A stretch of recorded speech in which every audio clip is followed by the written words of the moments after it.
1980 के दशक में जनसांख्यिकीविद और अर्थशास्त्री आशीष बोस ने कुछ राज्यों के लिए एक शब्द गढ़ा था और वो शब्द था बीमारू राज्य। ये वो राज्य था जो भारत के तेज रफ्तार विकास से पीछे छूट रहे थे, जहां गरीबी, बेरोजगारी और शिक्षा ने विकास की राह रोक रखी थी। सोचिए, 4 दशक बीत चुके हैं, वक्त बदला, सरकारें आई, सरकारें गई, योजना बनी और वो रुपए खर्च हुए। क्या सचमुच कुछ बदला? क्या बिहार उस छवि से मुक्त हो पाया जो 1980 के दशक में उसे बीमारू राज्य बनाकर परिभाषित की गई थी? या फिर आज भी ये नाम हमारे विकास के रास्ते में अदृश्य दीवार बन के खड़ा है? ये सवाल सिर्फ बिहार का नहीं है, बल्कि हर उस आदमी का है जो अब भी विकास के वादे और हकीकत के बीच में फंसा हुआ है।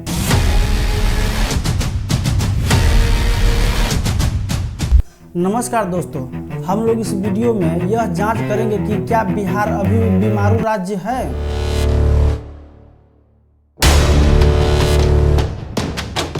बिहार वही राज्य है जिसे कभी बीमारू राज्य कहा गया। आज भारत के सबसे तेजी से विकास करने वाले राज्यों में बिहार दूसरे स्थान पर है। 2025-26 के SGDP की बात की जाए बिहार की तो 10.97 लाख करोड़ आंकी गई है, जबकि स्थिर मूल्य पर यानी 2011-12 के स्थिर मूल्य पर यह 4,64,000 करोड़ रुपए के बराबर है। बिहार की आर्थिक विकास दर की बात की जाए तो वर्तमान मूल्य पर आपका 14.5%, वहीं स्थिर मूल्य पर जो 2011-12 पर आंकी जाती है 9.2% की तेज रफ्तार से बढ़ी है। इतना ही नहीं, बिहार का योगदान राष्ट्रीय GDP में 3% तक हो चुकी है। लेकिन कहानी यहीं ख़त्म नहीं होती है। जब देश का औसत प्रति व्यक्ति आय 1,90,000 रुपये पार कर चुकी है, जबकि बिहार का मात्र 66,828 रुपया है। बिहार के भीतर भी गहरी असमानता दिखती है।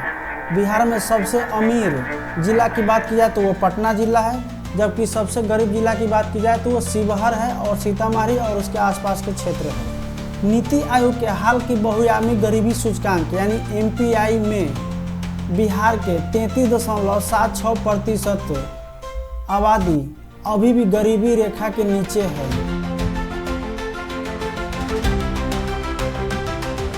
रोजगार की स्थिति भी एक चुनौती बनी हुई है। केंद्रीय श्रम मंत्रालय के अनुसार लगभग 2,90,00,000 बिहारी रोजगार के तलाश में या रोजगार के लिए बिहार से बाहर रह रहे हैं। यानी बिहार के हर छठा व्यक्ति बिहार से बाहर काम करने को मजबूर है और इसके लिए वहां रहने के लिए बेबस है। जबकि पलायन का राष्ट्रीय औसत 6.1% मात्र है। कृषि का क्षेत्र भी उसी तरह का दयनीय स्थिति बना हुआ है। बिहार में प्रति व्यक्ति औसत खेती करने योग्य भूमि 0.39 हेक्टेयर है, यानी प्रति व्यक्ति के पास 0.39 हेक्टेयर खेत है। वहीं अगर राष्ट्रीय औसत की बात की जाए यानी भारत में प्रति व्यक्ति कितना खेत है खेती करने योग्य, तो 1.08 हेक्टेयर प्रति व्यक्ति है। बिहारियों के गरीबी के ताबूत में आखिरी कील ठोकने वाला बिहार का स्वास्थ्य क्षेत्र है।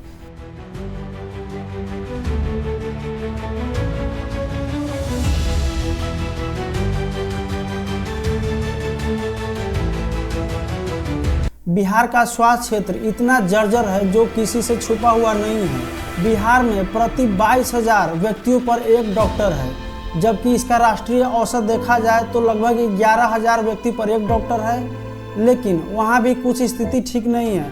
WHO के अनुसार, विश्व स्वास्थ्य संगठन के अनुसार 1,000 व्यक्ति पर एक डॉक्टर होना चाहिए। साफ है, आंकड़े कहते हैं कि बिहार आगे बढ़ा है, लेकिन मंजिल अभी बहुत दूर है।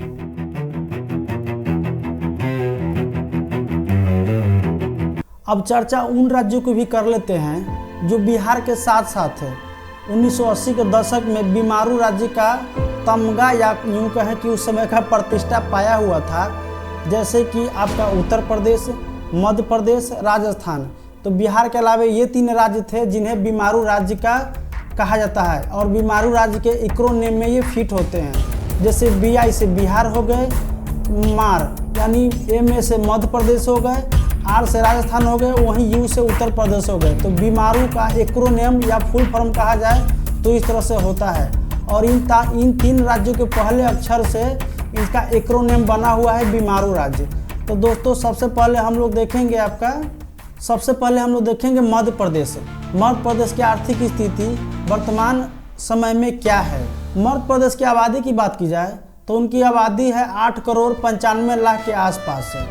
और मध्य प्रदेश का कुल अर्थव्यवस्था कृषि एवं उससे संबंधित क्षेत्र पर टिके हुए हैं। वित्तीय वर्ष 2025-26 में मध्य प्रदेश का स्टेट ग्रॉस डोमेस्टिक प्रोडक्ट का कुल आंकड़ा 15 लाख यानी 15.22 लाख करोड़ आंकी गई है। जबकि मध्य प्रदेश की प्रति व्यक्ति आय 1,09,000 के करीब है। वहीं मध्य प्रदेश में गरीबी का दर 20.62% बना हुआ है। और ये नीति आयोग के बहुआयामी गरीबी सूचकांक रिपोर्ट के अनुसार है। मध्य प्रदेश में विकास तो हो रहा है लेकिन असमान रूप से। शहरों में रफ्तार है तो गांवों में ठहराव है। इसी कड़ी में दूसरे राज्य की बात की जाए तो वो है राजस्थान। राजस्थान की कुल आबादी की बात की जाए तो वो है 8,31,00,000 के आसपास है। और इनकी अर्थव्यवस्था की बात की जाए तो राजस्थान की अर्थव्यवस्था मिश्रित क्षेत्र से बना हुआ है, जिसमें आता है आपका सेवा क्षेत्र, उद्योग और कृषि। तीनों क्षेत्रों का सहअस्तित्व से अर्थव्यवस्था आगे बढ़ रहा है। राजस्थान की जीएसडीपी की बात की जाए तो वित्तीय वर्ष 2025-26 में 19.89 लाख करोड़ आंकी गई है। राजस्थान की प्रति व्यक्ति आय की बात की जाए तो 1,88,000 रुपये के पार पहुंच चुका है। जबकि राजस्थान का गरीबी दर घट करके 15.3% रह गई है। यानी राजस्थान ने सामाजिक विकास में बेहतर प्रदर्शन किया है। अब बात की जाए बीमारू राज्य के सबसे आखिरी राज्य उत्तर प्रदेश की, तो उत्तर प्रदेश की कुल आबादी की बात की जाए तो 24 करोड़ माना जाता है। वर्तमान गिनती यानी 24-25 में जो अनुमान है उसके अनुसार से।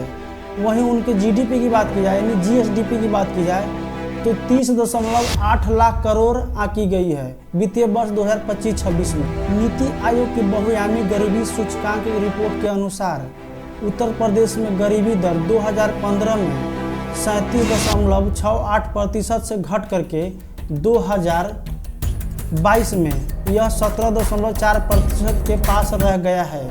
जबकि भारत के जीडीपी में उत्तर प्रदेश का योगदान 9.2% तक पहुंच चुकी है।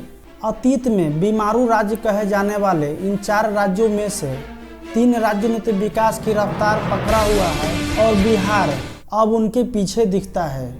आंकड़े झूठ नहीं बोलते हैं, आंकड़े यही बताते हैं कि बिहार ने प्रगति की है, किंतु बाकी बीमारू राज्यों बिहार से आगे निकल चुका है। उत्तर प्रदेश ने गरीबी हटाई है, राजस्थान ने उद्योग लगाया है, जबकि मध्य प्रदेश ने कृषि एवं उससे संबंधित क्षेत्र में ही अपने रास्ते चुने हैं और इसे ही विकास की रास्ता बनाया है। लेकिन बिहार अभी भी संघर्ष की उस चौराहे पे खड़ा है जहां विकास की रफ्तार और हकीकत के बीच में एक गहरी दूरी है। आर्थिक वृद्धि तेज है किंतु सामाजिक विकास अभी भी धीमा है। शिक्षा, स्वास्थ्य और रोजगार ये 3 महत्वपूर्ण सेक्टर है जो बिहार को अभी भी पीछे करके रखा हुआ है। अब सवाल ये है कि जब बाकी बीमारू राज्य अपने अतीत से आगे बढ़ चुका है तो क्या बिहार अभी भी उसी पहचान में कैद है जिसे 4 दशक पूर्व बीमारू राज्य की ठप्पा लगाया गया था? अगर हाँ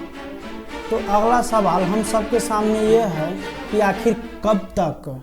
आप क्या इस विषय पर सोचते हैं? कमेंट बॉक्स में ज़रूर लिखिएगा।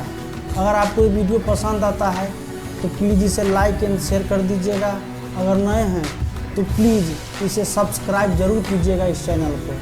जय हिंद, जय बिहार।